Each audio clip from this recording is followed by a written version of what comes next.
तो जुकाम लगी है, बीच बीच में खांसी आ सकती है भाई। तो यहाँ पर हमने 40वें श्लोक से आज शुरू किया है। 39वें में भगवान ने काम को ज्ञानियों का नित्य वेरी बताया। अवृतम ज्ञान में तेने ज्ञानिनो नित्य वेरिणा। साधन में लगे हुए विवेकशील साधकों के लिए काम रूप वेरी है, वो एक तरह से हमें साधकों को खूब सावधान रहना चाहिए, क्योंकि विवेकी साधक को कामना आरंभ से ही चुभती है, परिणाम में तो कामना सबको दुख देती है, इसलिए इसको नित्य वेरी कहा। अज्ञानियों के लिए तो नित्य वेरी है ही, पर साधकों के लिए भी ये नित्य वेरी है। तो इस वेरी को नष्ट करने के लिए पहले ये तो पता होना चाहिए कि ये कहाँ रहता है। इसलिए भगवान आज जो हमने श्लोक पढ़ा है 40, तो ज्ञानियों के नित्य वेरी काम कहाँ रहता है इसके स्थान बतला रहे हैं। इंद्रिया, मन और बुद्धि इस कामना के निवास स्थान। ये कामना इंद्रिया, मन, बुद्धि के द्वारा ज्ञान को ढककर देहाभिमानी मनुष्य को मोहित करती है। तो हमारे देखने में भी आता है कि संसार को हम इंद्रियों के द्वारा ग्रहण करते हैं। नेत्रों के द्वारा सुंदर रूप देखने से मनुष्य उसमें आकृष्ट हो जाता है। बहुत ही स्वादिष्ट भोजन देखने से मनुष्य उसमें आकृष्ट हो जाता है। तो रूप, रस, गंध, शब्द, स्पर्श, ये सारे के सारे इन इंद्रियों के द्वारा मनुष्य को, ये जो वास्तव में जिनमें पहले से कामना है, उनको ये इंद्रियों के कारण से अपने वश में हाँ कर लेते हैं। दो और फिर कम कर दो। तो एक काम के वास स्थान है कामना के, और वास्तव में तो इन पांचों स्थानों में दिखने पर भी वास्तव में तो काम रहता है चित जड़ ग्रंथि अर्थात माने अहम में, परंतु 5 स्थानों में दिखाई देता है, इसलिए इनको निवास स्थान कह दिया। वास्तव में तो मूल रूप से अहम का नाश हो जाए उसके बाद तो इंद्रियां है वो स्वतः ही वो शांत हो जाती है। जब तक बोध नहीं होता तब तक की ये बात है, अर्थात जब तक चिज्जड़ ग्रंथि अर्थात जो अहम रहता है उसमें कामना है तब तक ये स्थिति रहती है। काय भाई चाय पी लिए? चल पेन कागज ला। वास्तव में काम जड़ चेतन का तादात्म्य रूप अहम में ही रहता है, और ये अहम केवल माना हुआ है। मैं इस वर्ण का, इस आश्रम का, इस देश का रहता हूँ, मानता हूँ, अपने आप को ऐसा मानने लगता है। ये माने हुए संबंध में ही ये कामना रहती है। अपने आप को देह यदि हम न माने, क्योंकि कोई कह सकता है कि ये कैसे संभव है, तो मनुष्य को भगवान ने मानने और न मानने की शक्ति दी है। हम इस शक्ति का उपयोग इसलिए नहीं कर पाते कि जैसे अभी बद्री भाई जी ने बताया कि हमारा एक दृढ़ उद्देश्य पहले नहीं बना है कि हमें पारमार्थिक मार्ग पे ही चलना है। उद्देश्य बन जाता है तो फिर ये वास्तव में अगर दृढ़ उद्देश्य हो तो स्वतः ही ये दृढ़ उद्देश्य ही कामनाओं को खा जाता है। कामना के कारण मनुष्य जो नहीं करना चाहिए उसको करता है, और जो करना चाहिए उसको नहीं करता है। जब तक देहाभिमान रहता है अर्थात शरीर ही मैं हूं, इस तरह से जब तक मनुष्य मानता है, जो कि वास्तव में एकदम गलत मान्यता है और मानी हमने ही है। तो कब से मानी है, तो इसको अनादि कहते हैं। इस अज्ञान को अनादि कहा जाता है। कब से है, तो अनादि है, पर ये अनादि होते हुए भी अनंत नहीं है, अर्थात इसका अंत हो सकता है। भूल है वो तो वास्तव में अनादि होती है। जैसे हम सुबह घूमने जाते हैं तो एक सज्जन हमें रोजाना दिखते हैं, उसके साथ 2 4 5 आदमी भी होते हैं, हमारी राम राम भी होती है, लाइट बंद करो किचन की। लेकिन हमें पता नहीं है वो कौन है। कोई दिन में हमारे साथ में एक व्यक्ति है जो कह देता है, अरे ये जो रोज राम राम करते हो ये पता है तुम्हें कौन है? नहीं, हमको पता नहीं। ये यहाँ के नए जिलाधीश है, कलेक्टर है। ओ, तो कोई अगर पूछे कि भाई आप इन कलेक्टर साहब को कब से नहीं जानते, तो उत्तर क्या आएगा? अनादिकाल से। तो नहीं जानना हमेशा अनादि होता है, और जानते ही ये मिट जाता है। अब हमको ज्ञान हो गया तो अब हमारे राम राम में भी फर्क आ जाता है, हमारे भावों में भी फर्क आ जाता है, उनसे बातचीत में भी हमारे आदर का भाव आता है, विशेष नम्रता आ जाती है।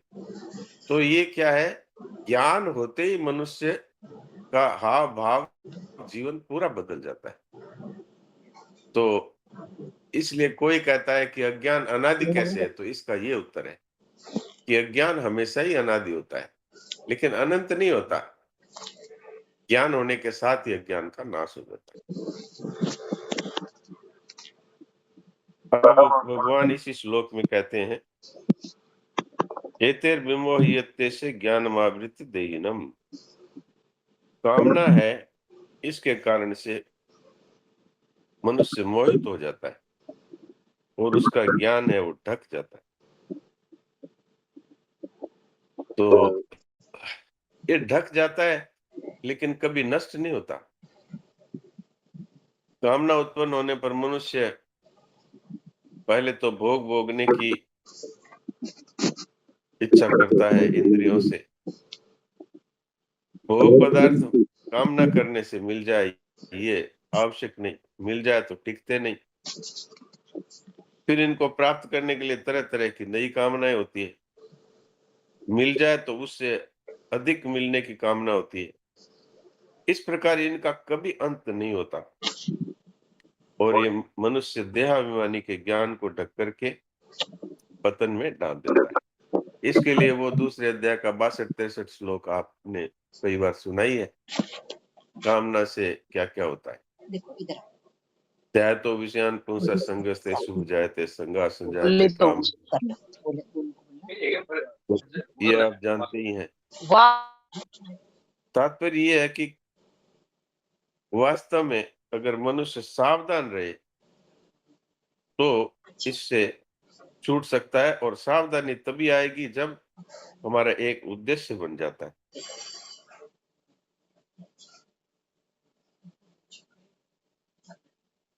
अब आगे जो 41वां श्लोक अभी पढ़ रहे थे उसमें आगे के 3 श्लोकों में भगवान इस कामना को कैसे समाप्त किया जाए, इसको मारने की आज्ञा देते हैं। तो सबसे पहले कहते हैं कि इंद्रियों को वश में करके और इस ज्ञान और विज्ञान का नाश करने वाले महान पापी काम को अवश्य ही बलपूर्वक मार डालना चाहिए। इंद्रियों को विषयों में प्रवृत्त न होने देना, अपितु निर्वाह बुद्धि से, साधन बुद्धि से इनसे कार्य लेना, अर्थात राग पूर्वक प्रवृत्ति न हो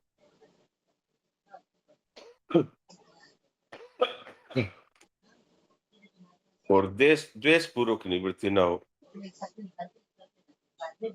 काम को मारने के लिए सबसे पहले इंद्रियों को वश में करने की बात कहते हैं, क्योंकि मनुष्य जब तक इंद्रियों को वश में रहता है तब तक उसकी दृष्टि परमात्मा के मार्ग की तरफ नहीं जाती।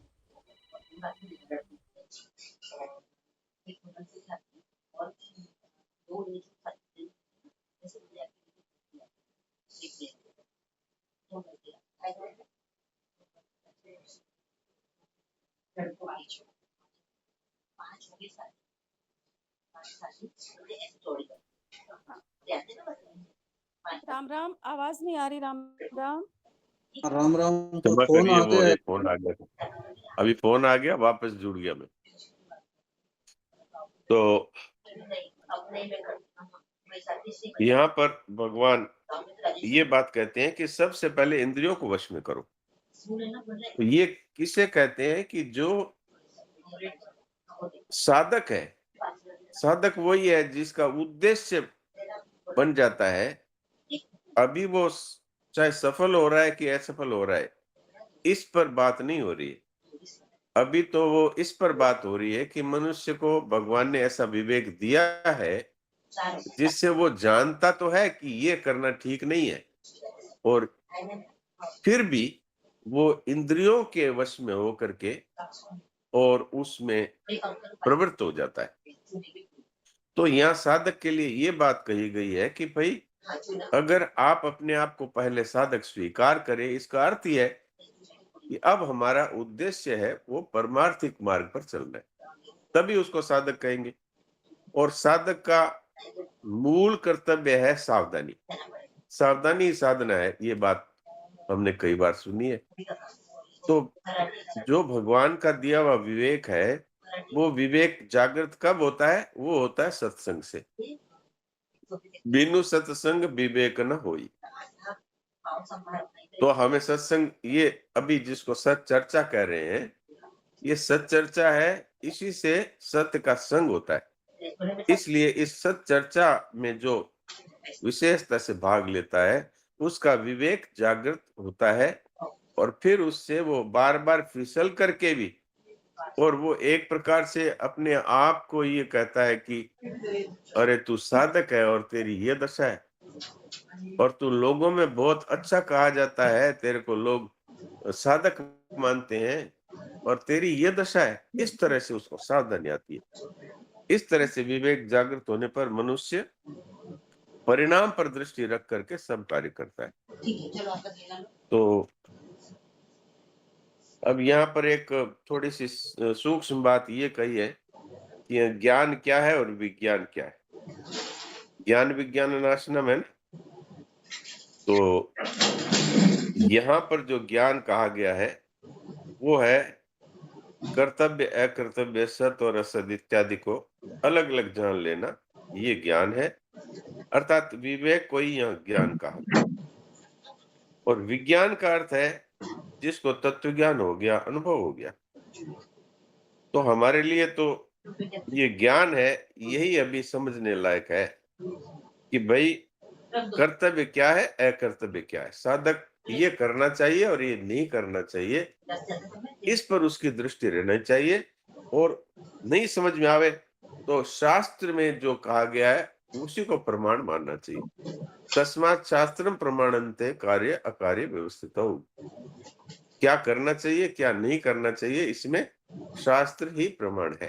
कहीं अपनी बुद्धि काम नहीं करती तो भी शास्त्र क्या कहता है, ये कहता है ठीक। किसी ने मेरे से पूछा, एक डॉक्टर ही थे, उन्होंने पूछा कि भाई अंग दान करने में क्या असुविधा है? आप ये कहते हो कि भाई अंग दान नहीं करना चाहिए।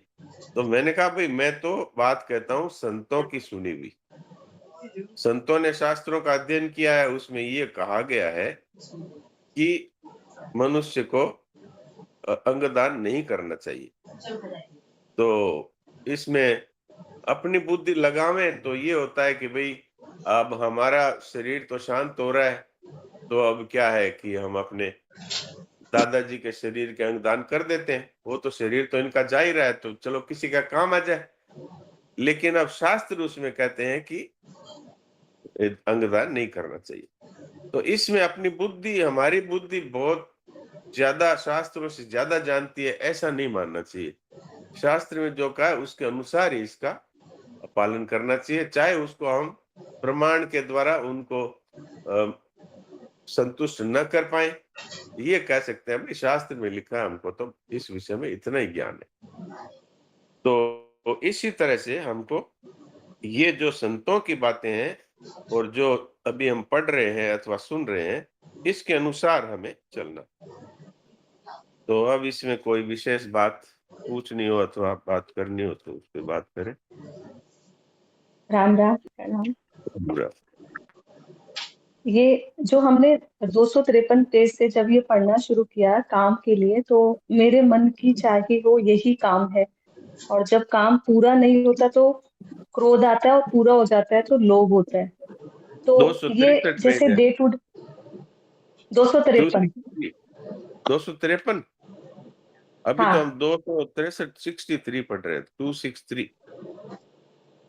अच्छा अच्छा अच्छा, ठीक है। बस ये इससे संबंधित एक ये प्रश्न था कि काम से संबंधित, कि जो अपने मन की चाही हो और वो नहीं होता तो क्रोध होता है। तो ये तो हाँ, बिल्कुल सही बात है। तो जैसे अगर अपना अपने मन में थोड़ा सा भी ये साफ सफाई का रहता है कि साफ सुथरा घर रहे, और ये तो ये भी काम नहीं आएगा। नहीं नहीं नहीं, साफ सुथरा रहे ये तो कामना नहीं है, ये तो हमारा कर्तव्य है। ये तो कर्तव्य है। लेकिन जैसे इस ये जब फिर वो गंदा मिलता है या कुछ होता है तो क्रोध तो आता है फिर। नहीं, क्रोध किस पर आता है? खुद पर?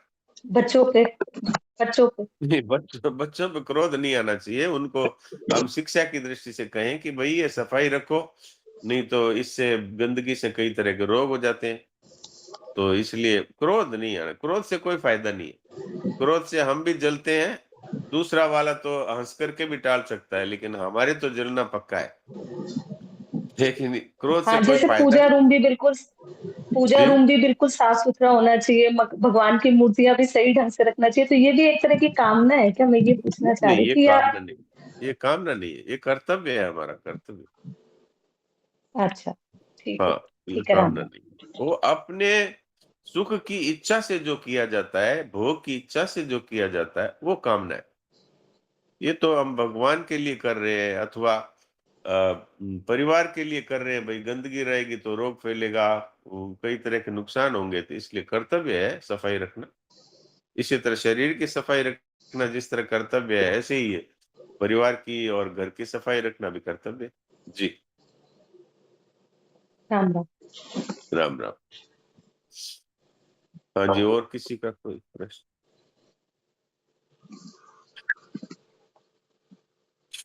राम राम डॉक्टर साहब। राम राम।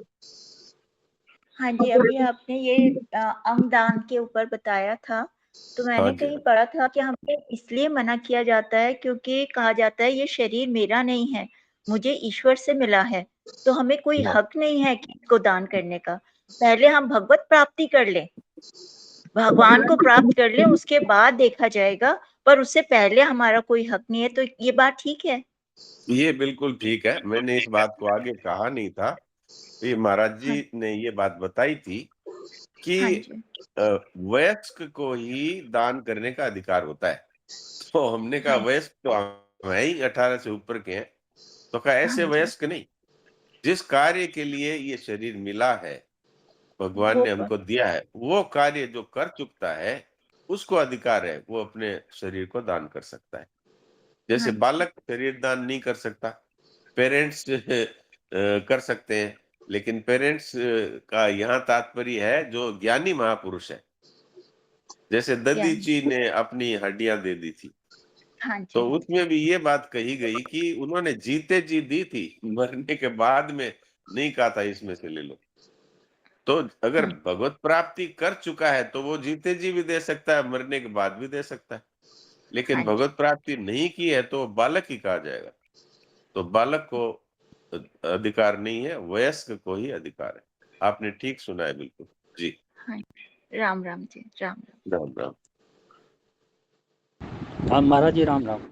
राम राम। महाराज महाराज जी, स्वामी जी कहते हैं कि ये तुम मान लो कि तुम देह नहीं हो, तुम देह मान रहे हो, तुम अपने आप को मान लो तुम देह नहीं हो।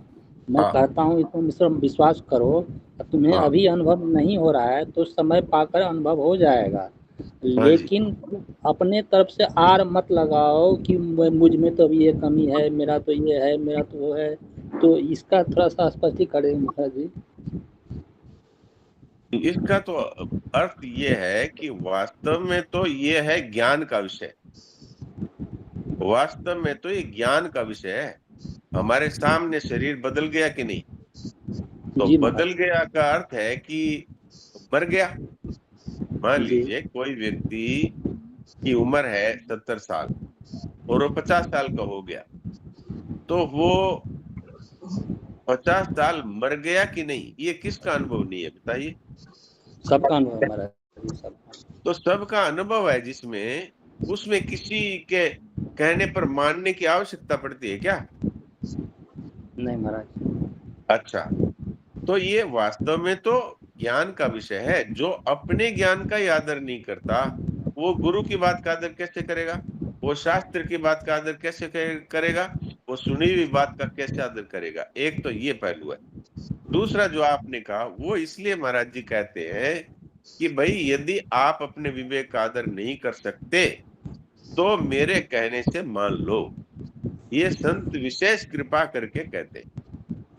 ये विशेष कृपा करके उन्होंने कहा कि तुम मेरे कहने से मान लो, अर्थात उसी के अनुसार अपना जीवन बना लो। अर्थात कि अब शरीर से मेरा कोई संबंध नहीं है, इस तरह मान करके ही अब सारे व्यवहार होने चाहिए। तो आगे जाकर के तुमको अनुभव हो जाएगा। ये उनका आशीर्वाद है। लेकिन आशीर्वाद फलित किसको होगा? जो इसको मान लेगा, अर्थात वो खुद तो जाने हुए का तो आदर कर नहीं सका। तो अब महात्मा जित सिद्ध महापुरुष की बात है, उसको स्वीकार कर लेगा, और फिर चाहे शरीर अभी रोगी हो जाए, वो फिर ये कहेगा कि शरीर मेरा नहीं है, इसमें रोग आए चाहे ये स्वस्थ रहे। इस तरह से अगर जिसने स्वीकार कर लिया, तो उसको मानने से भी तत्व ज्ञान हो जाएगा। जी जी प्रणाम महाराज, प्रणाम। प्रणाम।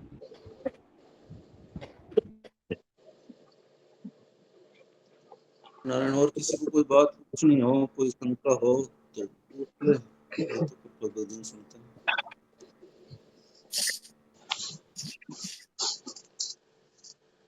हाँ जी डॉक्टर साहब, सुनाओ, खुद भजन सुनाओ। हाँ सुनिए।